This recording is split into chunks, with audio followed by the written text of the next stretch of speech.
Hello दोस्तों। Welcome to our channel Pathfinder for NET JRF. और आज हम पढ़ेंगे वलन के बारे में। वलन कितने प्रकार के होते हैं, इससे पहले हम वलन के जो अंग है, अभिनति क्या होती है, अभिनति क्या होती है, चट्टानी परत जिसे हम बेड बोलते हैं वो क्या होता है, अधिकतम चक्र हिंज ये क्या होता है, अक्षीय तल, वलन की भुजाएं, द्रोणी रेखा और शीर्ष रेखा, ये जो शब्दावलियां वलन में आती है इनके बारे में जानेंगे। और साथ ही साथ इनसे रिलेटेड जो 10 इंपॉर्टेंट क्वेश्चन है उनको भी हम सॉल्व करेंगे। तो चलिए दोस्तों, क्लास प्रारंभ करते हैं। उससे पहले आप सभी को रिपब्लिक डे और आप बसंत पंचमी की हार्दिक शुभकामनाएं। साथ ही साथ इस अवसर पर आपके लिए पाथ फाइंडर लाया है सभी कोर्सेज पर 50% डिस्काउंट, जिसमें आपको यूज करना है रिपब्लिक 50 कोड। और आप सभी कोर्सेज जो भी हमारे हैं, जो प्राइस है आप सभी को पता है, उन पर आपको फ्लैट 50% है वो डिस्काउंट रहेगा। कब तक? 25 जनवरी यानी आज से लेकर आपका 31 जनवरी तक। तो ये आपका डिस्काउंट है, अच्छा ऑफर है। तो जल्दी से जल्दी करें, बाद में फिर मुझे मत बोलना 31 के बाद में सर फीस कम करी जाए, है ना। तो ये ऑफर है, तो इसको चूकना मत। चलिए, साथ ही साथ कौन कौन से कोर्सेज हैं, सभी क्लासेज राजस्थान सेट और नेट की है। वो ज्योग्राफी और पेपर वन दोनों ही क्लासेज हैं, वो आपको कितने मिल रही है, 2100 रुपये में। और आप कोड यूज करते हैं तो उसमें आपको 50% डिस्काउंट और हो जाएगा। साथ ही साथ राजस्थान सेट और नेट दोनों की टेस्ट सीरीज वो है 499 रुपये में, अब आपको हमारे ऐप पर अवेलेबल रहेगी। तो टेस्ट सीरीज इस तरह से है कि जितने भी टॉपिक है सिलेबस में, उन टॉपिक वाइज लगभग 290 के आसपास प्लस टेस्ट रहेंगे। इनकी पीडीएफ भी रहेगी और आप टेस्ट भी दे सकते हैं। छोटे टेस्ट है जिन्हें हम बोलते हैं ट्रिविया टेस्ट, तो इनमें आपके 25 से 30 क्वेश्चन रहेंगे, तो ये रहेगा। उसके अलावा मूल्यांकन टेस्ट है जो हम हर सैटरडे को लेते हैं। कल हमने वीडियो भी डाला था यूट्यूब पर, तो वो टेस्ट रहेगा, मूल्यांकन टेस्ट है। और उसके अलावा आपकी जेआरएफ एडवांस टेस्ट है, ये 20 टेस्ट है, 20 बड़े, जिसमें 15 कौन से टॉप यूनिट वाइज है, चार चार यूनिट के हैं।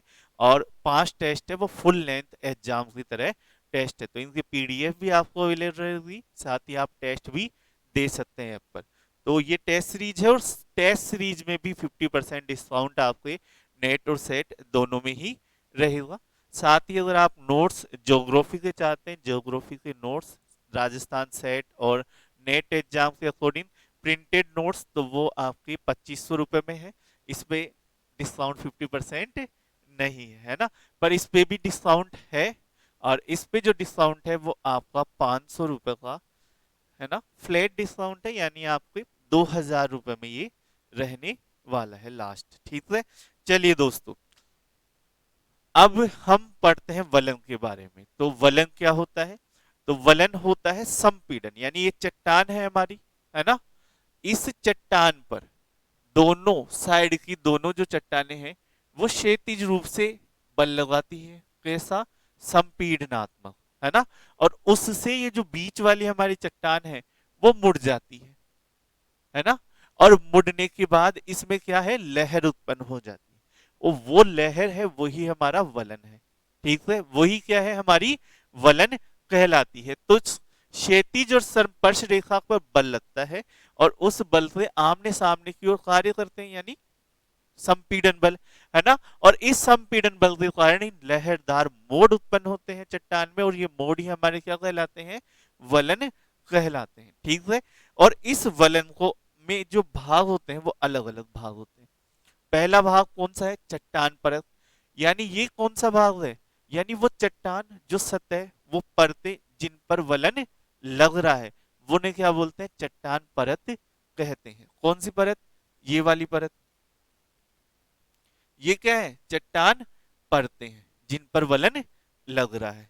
फिर आते हैं दूसरे पर, वो कौन सा है, अधिकतम चक्र, हिंज जिसे बोलते हैं। ये क्या होता है, शेल परतों में जहां अधिकतम लहर होती है उसे ही हम क्या बोलते हैं, हिंज कहते हैं। कौन सा स्थान, कहां पे है अधिकतम लहर, ये जो शेल परत है जो मुड़ी है ना, ये शेल परत है जो मुड़ी है, और मुड़ने के पास इसमें क्या है, अधिकतम लहर है वो उत्पन्न हो रही है। तो ये लहरें कहाँ पे उत्पन्न हो रही है, यहाँ पर, है ना। तो ये कौन सा है, ये पॉइंट कौन सा होगा जिसमें अधिकतम लहर उत्पन्न हो रही है, जहां पर वो पॉइंट आपको कौन सा होता है, हिंज पॉइंट या अधिकतम चक्र, है ना, जहां पे सबसे ज्यादा मोड़ आपके आता है। अगर इसे हम बनाएं तो कौन सा वाला बनेगा, अगर ये लहर है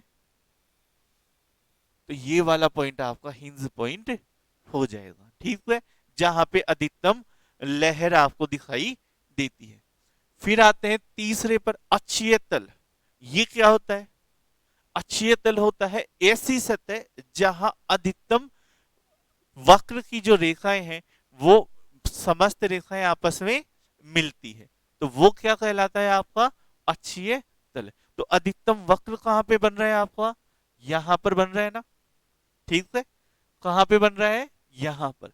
अब ये तो चट्टान के सामने वाला भाग है, इसका पीछे वाला भाग ऐसे जाएगा, ठीक है, और इन सब पे ही क्या है, अधिकतम वक्र है, और इनको मिलाने वाली जो रेखा है वही क्या है आपका अक्षीय तल कहलाती है। तो जहां पे अधिकतम हिंज, जहां पे अधिकतम वक्र को मिलाने वाली जो समस्त रेखाएं हैं वही क्या होती है आपकी अक्षीय तल होती है।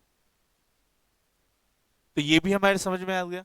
वलन की भुजाएं क्या होती है, वलन की भुजाएं होती है प्रत्येक वलन में दोनों ओर के भाग क्या कहलाते हैं, वलन की भुजाएं कहलाते हैं। तो ये वलन है हमारा, कौन सा वलन है, यहीं पे समझ लेते हैं, लंबोफ।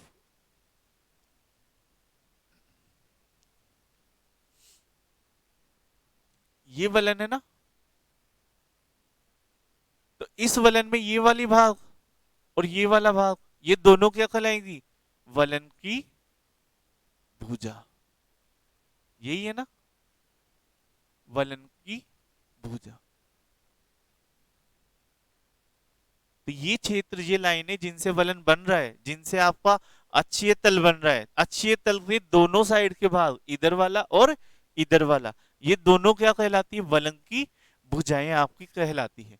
अब फिर उसके बाद में आते हैं द्रोणी लाइन। ये क्या कहलाती है, वह प्रत्येक परत के नीचे सबसे निचले बिंदुओं को जोड़ने वाली रेखा। तो निचले बिंदु कौन से हैं, ये वाले, है ना। तो इन निचले बिंदुओं को जोड़ने वाली जो रेखा है वो क्या कहलाएगी आपकी द्रोणी रेखा, सीधे सीधे सिंपल से। और ऊपर वाले बिंदुओं को जोड़ने वाली रेखा वलन में वो कौन सी कहलाएगी, शीर्ष रेखा। कौन सी रेखा, शीर्ष रेखा। तो नीचे वाली जो रेखा है वलन की, उसमें जो समस्त नीचे वाले बिंदुओं को जोड़ने वाली रेखा है वो कौन सी है, द्रोणी रेखा। और ऊपर वाले बिंदुओं को जोड़ने वाली रेखा है वो कौन सी कहलाती है, शीर्ष रेखा कहलाती। फिर उसके बाद में है अपनति और अभिनति, सबसे इंपॉर्टेंट यही है ना, एंटीक्लाइन और सिंक्लाइन। तो जो वलन बन रहा है, वलन कैसे बन रहा है, सीधा सीधा समझ लो। जब हमारे चट्टान थी, इस चट्टान पर हमने इधर से और इधर से क्षैतिज बल लगाया संपीडनात्मक, है ना, और इससे ये चट्टान क्या है, लहरदार आकृति में आ गई। और लहरदार आकृति में आने पर ये चट्टान ऐसी हो गई, ठीक है, लहरदार आकृति में आने के बाद ये चट्टान हमारी ऐसी हो गई, ये वलन हो गया। इसमें जो ऊपर उठा हुआ भाग है ना, जो ऊपर उठा हुआ भाग है, ये तो हमारा क्या कहलाता है, अपनति। कौन सी, अपनति, एंटी क्लाइन, है ना। और जो नीचे वाला भाग है, जो नीचे गर्त वाला भाग है, वो हमारा क्या कहलाता है, अभिनति। ऊपर वाला भाग क्या कहलाता है, अपनति, एंटी क्लाइन, और नीचे वाला भाग क्या कहलाता है, सिंक्लाइन, अभिनति, ठीक है। तो ये दो चीजें हैं कि वलन की जो लहर है उस लहर में अपनति और अभिनति। अपनति जो बनती है यानी एंटीक्लाइन, ऊपर वाला भाग, वो कैसा कोण बनाती है, वो बनाती है उत्तल, है ना, उत्तल ढाल बनाती है। और जो आपके अभिनति है ना, जो नीचे वाला भाग है, ये वाला भाग, ये कैसा भाग कौन बनाती है, अवतल, है ना, ये भी ध्यान रख लेना, यहां से भी क्वेश्चन आते हैं। तो अपनति कैसा बनाती है, उत्तल। अपनति कौन सा है, उठा हुआ भाग, उभरा हुआ भाग, शीर्ष वाला भाग। और अभिनति क्या है, गर्त वाला भाग, नीचे वाला भाग, है ना, वो कौन सा कौन बनाती है? अवतल। ठीक है, तो ये थे कॉन्सेप्ट, ये थे भाग वलन के, है ना, अंग जिसे हम बोल सकते हैं, जो इससे संबंधित शब्दावलियां।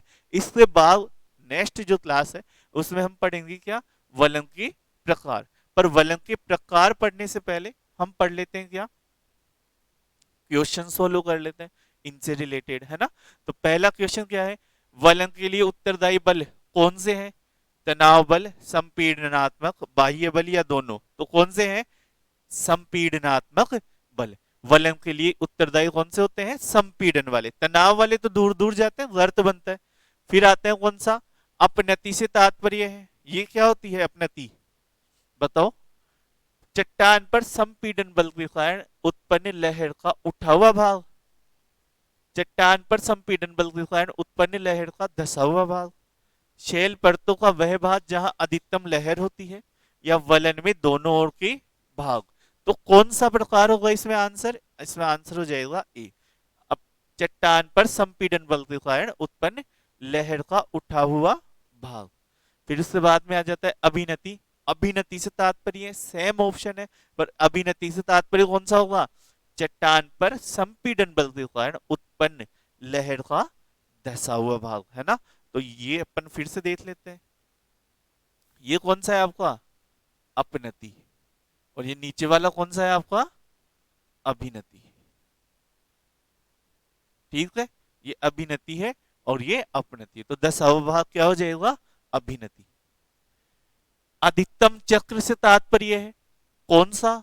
अधिकतम चक्र कहलाता है। तो आंसर कौन सा होगा? चट्टान पर संपीड़न बल के कारण उत्पन्न लहर का उठा हुआ भाग, ये भी नहीं होगा। धसा हुआ भाग, ये भी नहीं होगा। तो कौन सा होगा? शैल परतों पर वह भाग जहां अधिकतम लहर होती है, या वलन में दोनों ओर के भाग। तो कौन सा है? शैल परतों में वह भाग जहां पर अधिकतम लहर होती है। यानी कहां पर होगी अधिकतम लहर? ये उठे हुए भाग, है ना। तो ये भाग है आपके क्या कहलाते हैं? हिंज कहलाते हैं। फिर आते हैं नेक्स्ट, वलन की भुजाओं से तात्पर्य है। तो वलन की भुजाएं कौन सी होती है? वलन के दोनों ओर के भाग।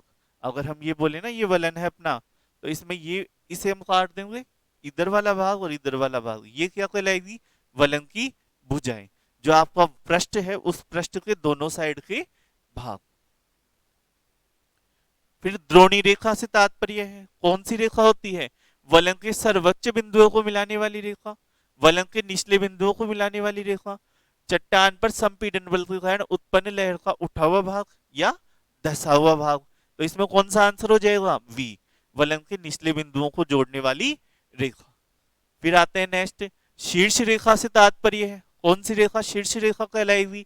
वलन के सर्वोच्च बिंदुओं को मिलाने वाली रेखा, यही रेखा आपकी कौन सी कहलाती है? शीर्ष रेखा कहलाती है। और वलन की अपनति द्वारा कौन सा ढाल बनाया जाता है? अपनति द्वारा उत्तल ढाल, अवतल ढाल, मंद ढाल, इनमें से कोई नहीं। तो कौन सा ढाल बनाया जाता है? उत्तल ढाल, है ना। अपनति एंटीक्लाइन द्वारा उत्तल ढाल बनाया जाता है। और वलन की अभिनति द्वारा कौन सा ढाल बनाया जाता है? अवतल ढाल बनाया जाता है। तो इसे हम फिर से देख लेते हैं। ये कौन सी है? अपनति है ना। और इस अपनति द्वारा कौन सा ढाल बनता है? उत्तल। और ये कौन सी है आपकी? अभिनति। और इस अभिनति द्वारा अवतल ढाल आपकी बनाया जाता है। तो ये प्रश्न थे दोस्तों, ये कॉन्सेप्ट थे। 7-8 कॉन्सेप्ट हैं जो वलन के अंग के रूप में या उसके पार्ट्स के रूप में हमें देखने को मिलते हैं, जिन्हें हमें समझना जरूरी है ना। और यहीं से प्रश्न आपके बनते भी हैं आजकल। नेक्स्ट जो क्लास होगी उसमें हम वलन के प्रकार पढ़ेंगे और उससे निर्मित इस्थलाकृतियों के बारे में भी जानेंगे। तो जाते जाते फिर से मैं बता दूं, 31 है ना, कब तक? 31 तक आपकी, एक सेकंड, तो रिपब्लिक डे और आपके बसंत पंचमी के उपलक्ष्य पे आप सभी के लिए 31 तक, है ना, 50% डिस्काउंट है। कोड जो यूज करना है आपको कौन सा? रिपब्लिक 50 है, वो यूज करना है। वैलिड रहेगा 25 जनवरी से लेकर 31 जनवरी तक, है ना। और सभी क्लासेस हुआ टेस्ट सीरीज हुआ, सभी पर आपको ये डिस्काउंट है। साथ ही साथ अगर नोट्स से आप बात करें तो 2500 रुपए के नोट्स जो हमारे थे उन पर आपको 500 रुपए का डिस्काउंट इसमें रहने वाला है। तो चलिए दोस्तों, धन्यवाद।